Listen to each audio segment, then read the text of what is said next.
नमस्कार दोस्तों, आप सभी का स्वागत है आपके अपने YouTube channel study with Ravi पर। दोस्तों, आज की इस क्लास में हम उत्तराखंड करंट अफेयर्स 2024 करने जा रहे हैं। दोस्तों, उत्तराखंड करंट अफेयर्स 2024 हम Uttarakhand current affairs green turn book 2025 से करेंगे। ठीक है दोस्तों, हम पूरे साल के करंट अफेयर्स का रिवीजन अपनी इस बुक से करने वाले हैं। ठीक है दोस्तों, इस बुक में जितने भी करंट अफेयर्स के इंपॉर्टेंट क्वेश्चन बनेंगे वह सभी हम अपने इस रिवीजन क्लास में करेंगे। ये दोस्तों हमारी पहली क्लास रहेगी। आप दोस्तों अपने एग्जाम से पहले इन सभी क्लासेस को जरूर देखिएगा, जिससे दोस्तों आपका 2024 का करंट अफेयर्स गलत ना हो। ठीक है दोस्तों, हम हर एक क्वेश्चन को डिटेल के साथ करेंगे, एक्स्ट्रा फैक्ट के साथ करेंगे, जिससे आपको क्वेश्चन अच्छे से क्लियर होता चले। ठीक है, तो चलिएगा शुरू कर लेते हैं आज के अपनी इस क्लास को। आपसे रिक्वेस्ट है कि प्लीज़ आप इस क्लास को एंड तक जरूर देखिएगा। ठीक है, तो पहला क्वेश्चन रहेगा फ्रेंड्स, राज्य का पहला ड्रोन पायलट प्रशिक्षण केंद्र पछवादून में खोला जाएगा। पछवादून किस जनपद में स्थित है? सही आंसर रहेगा ऑप्शन ए, देहरादून में। दोस्तों, देहरादून में स्थित है पछवादून, जहां पर राज्य का पहला ड्रोन पायलट प्रशिक्षण केंद्र स्थापित किया जाएगा। ठीक है, पछवादून के सेलाकुई स्थित भारतीय मृदा एवं जल संरक्षण संस्थान में प्रदेश का पहला ड्रोन पायलट प्रशिक्षण केंद्र और बिक्री काउंटर खोला गया है। यहां 12वीं पास युवाओं को ड्रोन उड़ाने का प्रशिक्षण दिया जाएगा। उन्नत कृषि और आपदा बचाव में भी ड्रोन की मदद ली जाएगी। ठीक है, तो आप याद रखिएगा कि ड्रोन प्रशिक्षण केंद्र कहाँ खोला गया है? पछवादून, देहरादून में। अगला क्वेश्चन है कि उत्तराखंड में कब हर वर्ष बुग्याल संरक्षण दिवस मनाए जाने की घोषणा की गई है?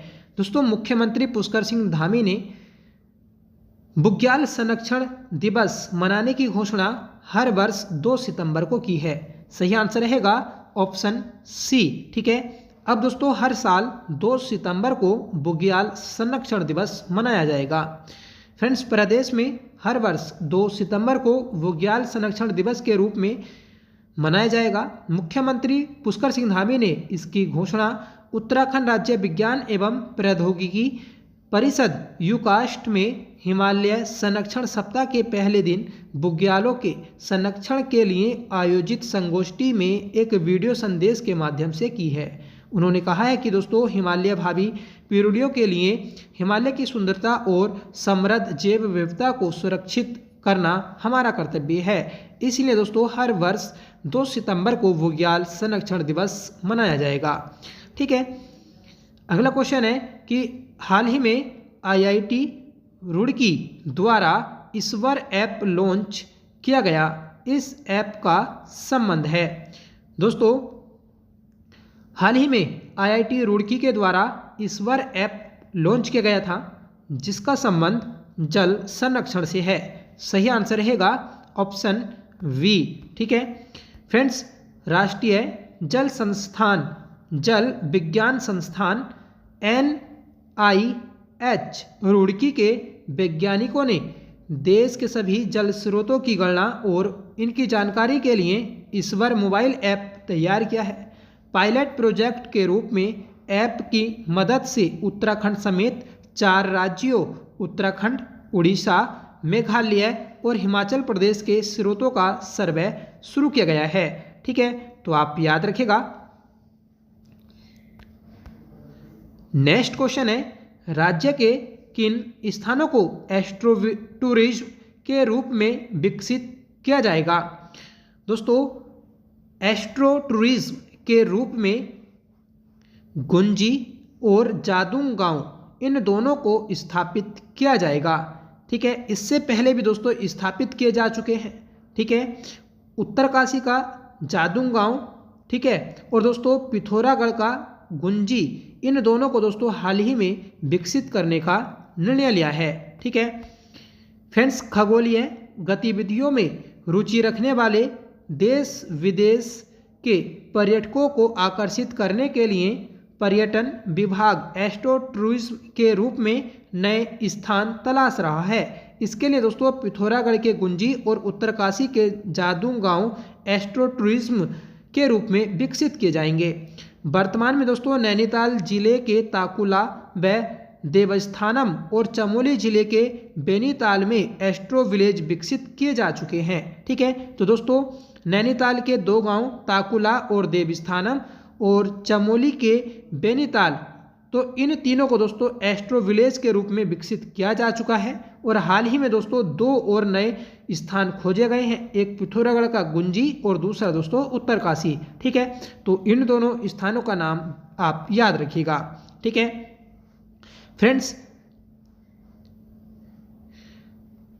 इन एस्ट्रो विलेज से क्या होगा, तो यहाँ पर दोस्तों देश दुनिया से आने वाले पर्यटक एकांत वातावरण में आसमान में टिमटिमाते तारों के नज़ारे का आनंद ले रहे होंगे। ठीक है, तो दोस्तों जैसे अंतरिक्ष में तारे टिमटिमाते हैं, तो ऐसे ही दोस्तों इन एस्ट्रो टूरिज्म विलेज में भी आपको नज़ारा देखने को मिलेगा।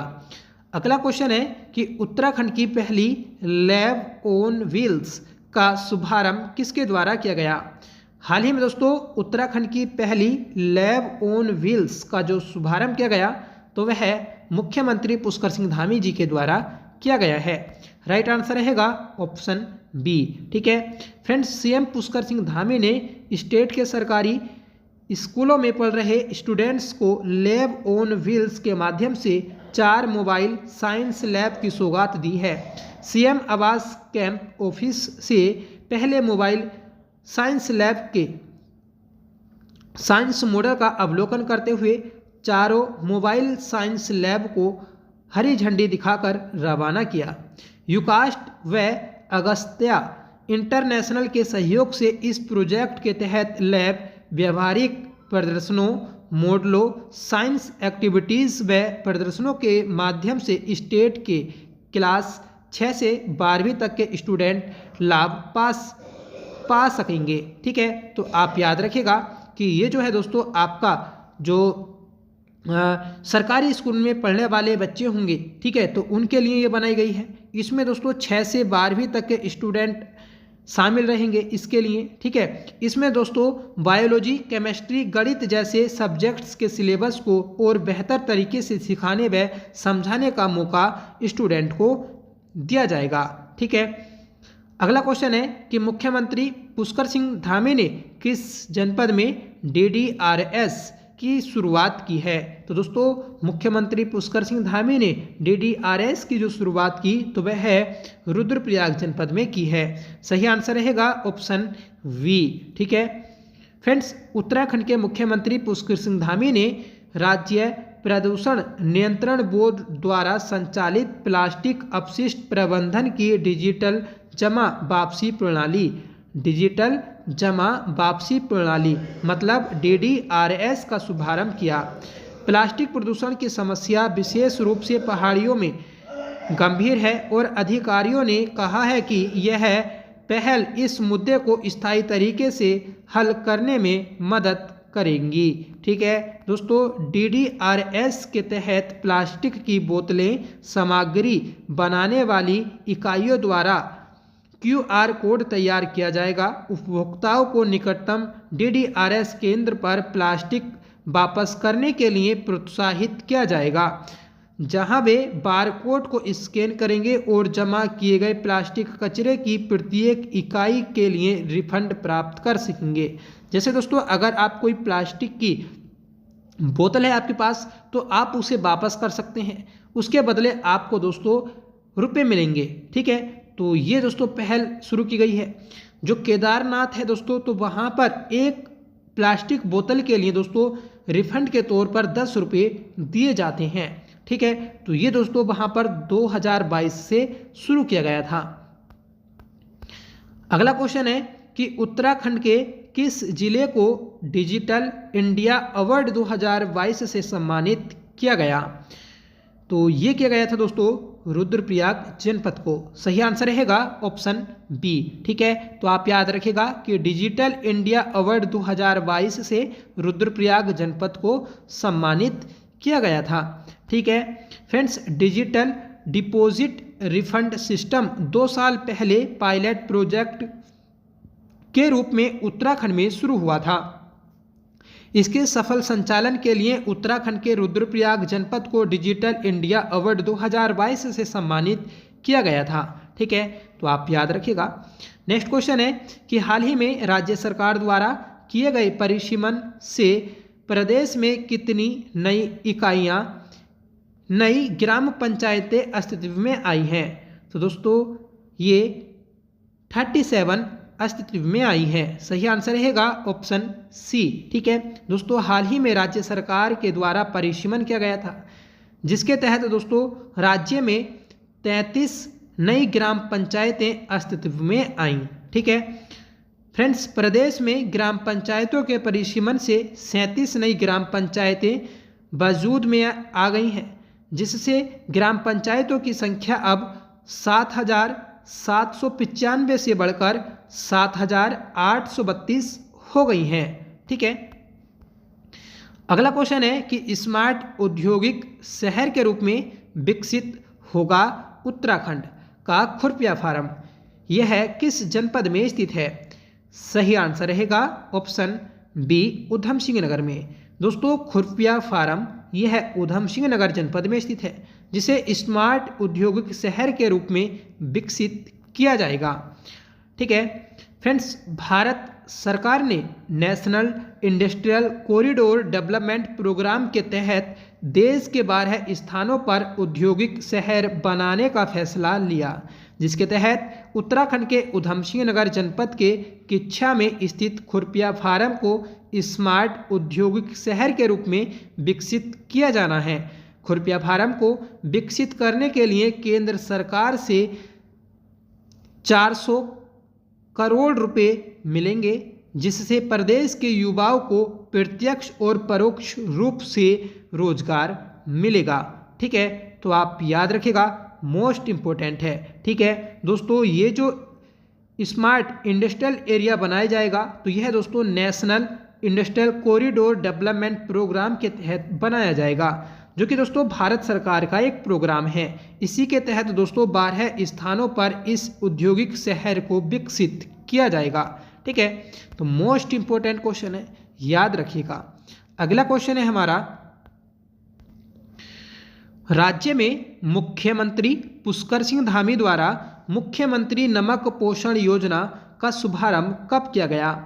फ्रेंड्स, राज्य में मुख्यमंत्री पुष्कर सिंह धामी ने मुख्यमंत्री नमक पोषण योजना का शुभारंभ 6 जुलाई 2024 को किया है। राइट आंसर रहेगा ऑप्शन बी। ठीक है, मोस्ट इंपोर्टेंट क्वेश्चन है, याद रखिएगा। ठीक है फ्रेंड्स, मुख्यमंत्री पुष्कर सिंह धामी ने 6 जुलाई 2024 को हिमालयन सांस्कृतिक केंद्र नींबूवाला देहरादून में मुख्यमंत्री नमक पोषण योजना का शुभारंभ किया।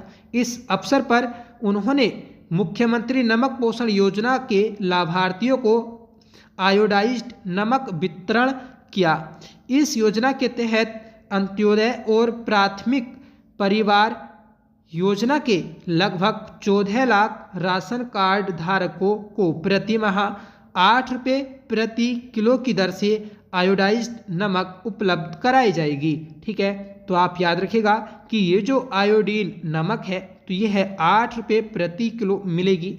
ठीक है, ये दोस्तों अंत्योदय जो BPL कार्ड धारक होते हैं तो उन्हें दी जाएगी। ठीक है, तो आप याद रखिएगा कि मुख्यमंत्री नमक पोषण योजना जो शुरू की है, ठीक है, तो ये दोस्तों आयोडीन को बढ़ावा देने के लिए की गई है। ठीक है, अगला क्वेश्चन है कि उत्तराखंड ने अपनी पहली वर्ल्ड गैलरी पक्षी गैलरी कहाँ खोली है?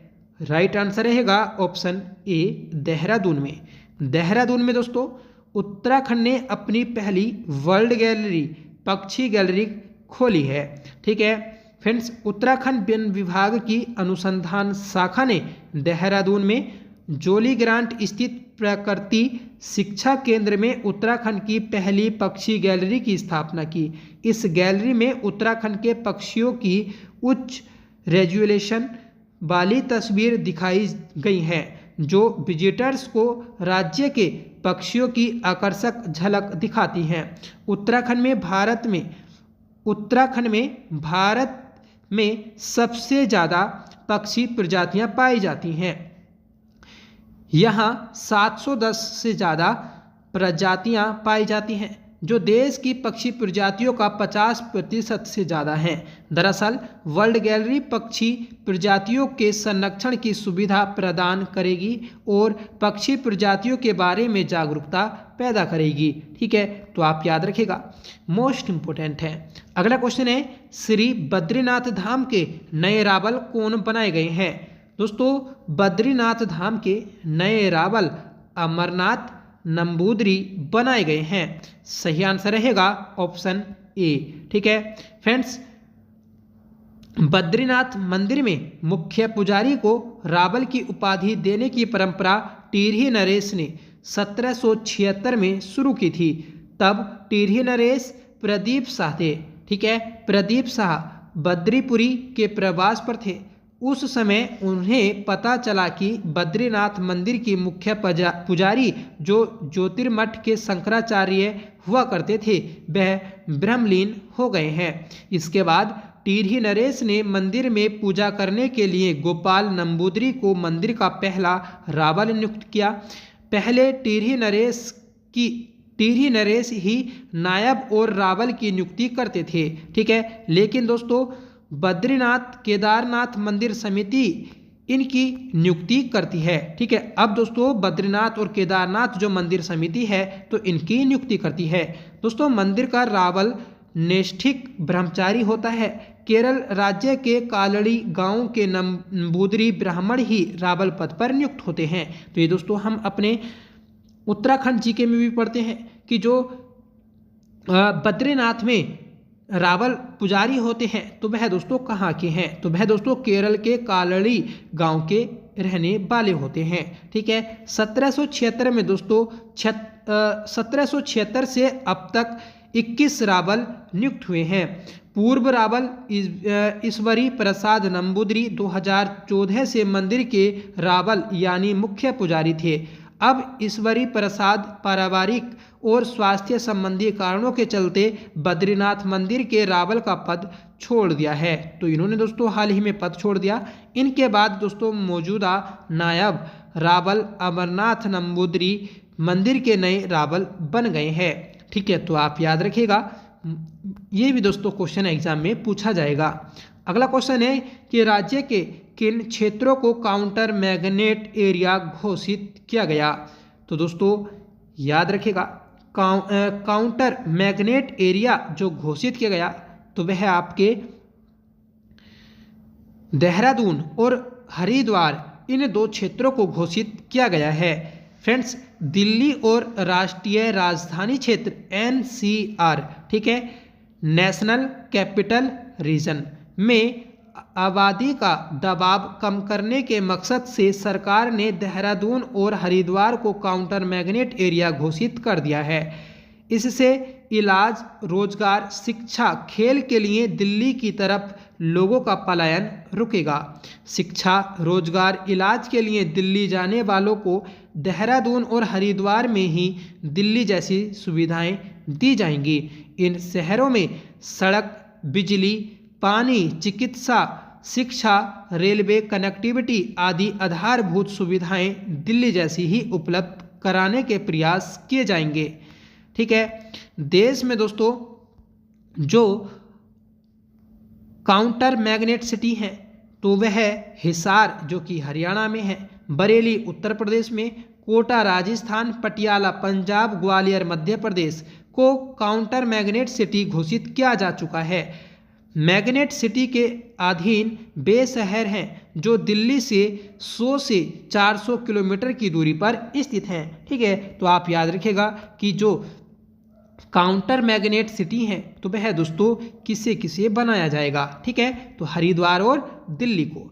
अगला क्वेश्चन है हरिद्वार और देहरादून को। ठीक है, अगला क्वेश्चन है कि हाल ही में किन विधानसभा सीटों पर उपचुनाव 2024 आयोजित किए गए? तो दोस्तों हाल ही में राज्य की कई विधानसभा सीटों पर उपचुनाव आयोजित किए गए हैं। ठीक है, तो हमें इन अपने ऑप्शंस में से बताना है कि किन में दोस्तों हाल ही में विधानसभा उपचुनाव हुए हैं। तो दोस्तों मंगलोर और बद्रीनाथ यहाँ दोस्तों उपचुनाव किए गए। सही आंसर रहेगा ऑप्शन डी। बागेश्वर में भी दोस्तों उपचुनाव हुए थे। ठीक है, तो ये आप याद रखिएगा। और केदारनाथ में भी दोस्तों उपचुनाव हुए हैं। अगला क्वेश्चन है कि राज्य के गांवों से पलायन रोकने के लिए युवाओं को किस कंपनी द्वारा कौशल विकास प्रशिक्षण दिया जाएगा। फ्रेंड्स, राज्य के गांवों से पलायन को रोकने के लिए युवाओं को टाटा कंपनी के द्वारा कौशल विकास प्रशिक्षण दिया जाएगा। सही आंसर रहेगा ऑप्शन ए। ठीक है फ्रेंड्स, टाटा ट्रस्ट उत्तराखंड के ग्रामीण क्षेत्रों खासकर सीमांत इलाकों से पलायन रोकने के लिए काम करेगा। साथ ही युवाओं को कौशल विकास का प्रशिक्षण देने, हेल्थ केयर सेक्टर, ग्रामीण आजीविका समेत कई क्षेत्रों में कार्य करेगा। ठीक है, तो आप याद रखिएगा कि राज्य के युवाओं को रोजगार दिलाने के लिए टाटा ट्रस्ट ने उत्तराखंड सरकार से समझौता किया है, जो कि दोस्तों आपको हेल्थ केयर सेक्टर, ग्रामीण आजीविका और दोस्तों कौशल विकास के प्रति प्रशिक्षण दिया जाएगा। ठीक है, तो आप याद रखिएगा। ये दोस्तों आपके इस क्लास के महत्वपूर्ण क्वेश्चन थे। ठीक है, इसी प्रकार दोस्तों हम अपनी पूरी बुक का रिवीजन करेंगे। उसके बाद दोस्तों हम बिनसर ईयर बुक 2025 का भी रिवीजन करेंगे। इससे दोस्तों आपका पिछले पूरे 2-3 साल के करंट अफेयर्स का रिवीजन हो जाएगा। ठीक है, हाल ही में दोस्तों आपके जितने भी एग्जाम होने हैं, चाहे वह एसआई का हो या फिर दोस्तों जूनियर असिस्टेंट कनिष्ठ सहायक का हो, फिर दोस्तों पुलिस कांस्टेबल को का हो, ठीक है, और ये दोस्तों जो यूकेपीएससी के द्वारा अलग अलग विभागों में एग्ज़ाम कराए जाते हैं, तो वह एग्ज़ाम हो, सभी में दोस्तों हमारी ये रिवीजन क्लास आपको हेल्प करेंगी। तो जितनी भी दोस्तों रिवीजन क्लास आए आप उन्हें ज़रूर देखिएगा। ये क्लास दोस्तों 20 से 25 मिनट की रहा करेगी, पर दोस्तों आपको बहुत कुछ नया देकर जाएगी और दोस्तों एग्ज़ाम में ज़रूर आपको इस सीरीज से बेनिफिट मिलेगा। ठीक है, तो आज का होमवर्क रहेगा, आज की इस क्लास का होमवर्क है दोस्तों कि राज्य के किन क्षेत्रों को काउंटर मैग्नेट एरिया घोषित किया गया है। ठीक है, तो आपको दोस्तों इस क्वेश्चन का सही आंसर कमेंट करके बताना होगा कि सही आंसर क्या रहेगा। ठीक है, साथ ही बताइएगा कि आपको ये क्लास कैसी लगी। आई होप आपको ये क्लास पसंद आई होगी। अगर आपको पसंद आए तो प्लीज़ इसे लाइक करिएगा, दोस्तों में शेयर करिएगा, और आप हमारे चैनल पर पहली बार विजिट कर रहे हैं तो प्लीज़ चैनल को सब्सक्राइब जरूर कर लीजिएगा। हम दोस्तों अब डेली करंट अफेयर्स भी पढ़ेंगे, जिसमें आपके उत्तराखंड करंट अफेयर्स के question, national international current affairs हुआ करेंगे। ठीक है दोस्तों, डेली करंट अफेयर्स पढ़ने से हमें एक साथ सभी करंट अफेयर्स पढ़ने की ज़रूरत नहीं पड़ेगी। ठीक है, तो प्लीज़ आप डेली करंट अफेयर्स की क्लास ज़रूर देखा करें। ये दोस्तों सिर्फ 15 मिनट की क्लास होया करेगी। ठीक है, तो पूरे दिन में दोस्तों 15 मिनट ज़रूर निकाला करें और उसमें जितने भी क्वेश्चन दोस्तों हुआ करेंगे आप उन्हें सभी को लिखते हुए चला करें, जिससे दोस्तों आप उसे एग्ज़ाम के टाइम पे अच्छे से रिवाइज कर सकें। ठीक है, तो चलिएगा मिलते हैं अपनी नेक्स्ट क्लास के साथ। तब तक के लिए bye, thank you so much for watching. जय हिंद गाइस।